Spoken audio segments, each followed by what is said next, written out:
Baik, kembali lagi bersama Wadaya College Online Learning. Kita akan melanjutkan video pembelajaran terkait dengan mekanisme pencernaan pada organ dari sistem pencernaan. Sebelumnya kita sudah membahas terkait dengan proses enzimatik yang terjadi di organ-organ sebelumnya. Nah, kita akan berpindah ke penyerapan di usus halus. Jadi, makanan yang kita makan, dia akan diserap dalam bentuk molekul yang lebih sederhana melalui pencernaan secara mekanik maupun secara kimiawi.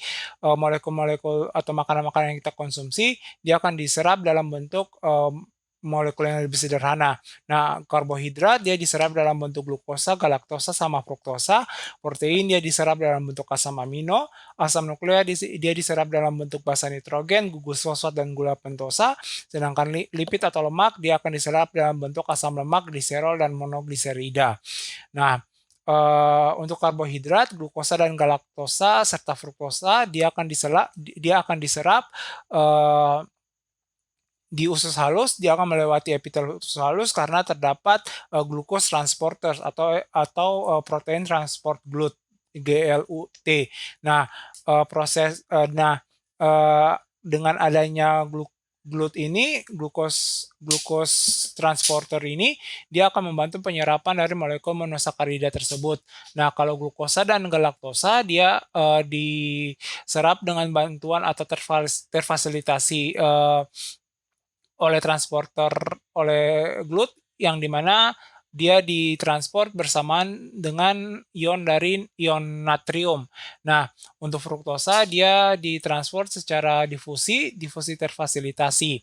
Kemudian asam amino dia diserap dengan transport aktif, jadi secara transport aktif. Kemudian basa nitrogen, gugus fosfat, dan pentosa dan gula pentosa dia juga diserap di usus halus. Nah, baik molekul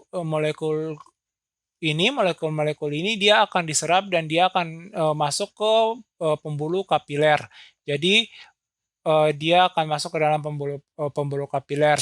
Nah, berbeda dengan monomer dari karbohidrat, protein, dan asam nukleat, hasil pencernaan dari lemak dan lipid berupa asam lemak, gliserol, dan monosakarida dia tidak akan masuk ke kapiler gitu, tetapi dia akan masuk ke dalam pembuluh lakteal atau pembuluh getah bening. Jadi di usus halus terdapat pembuluh lakteal, di mana pembuluh lakteal ini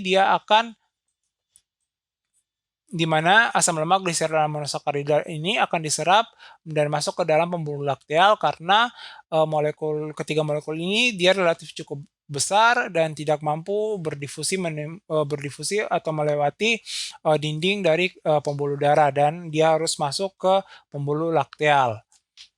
Selanjutnya, jadi ini adalah ke pembuluh lakteal atau pembuluh getah bening. Jadi baik kapiler maupun pembuluh getah bening, baik kapiler dan pembuluh getah bening dia akan melakukan penyerapan terhadap molekul-molekul tersebut, dan selanjutnya kapiler dia akan menuju ke melewati vena porta hepatica, dia akan menuju ke hati. Kemudian lakteal ini dia akan memasuki sistem pembuluh darah, yaitu melalui percabangan dari pembuluh getah bening yang berada di sekitar atau di daerah sebelum atrium kanan.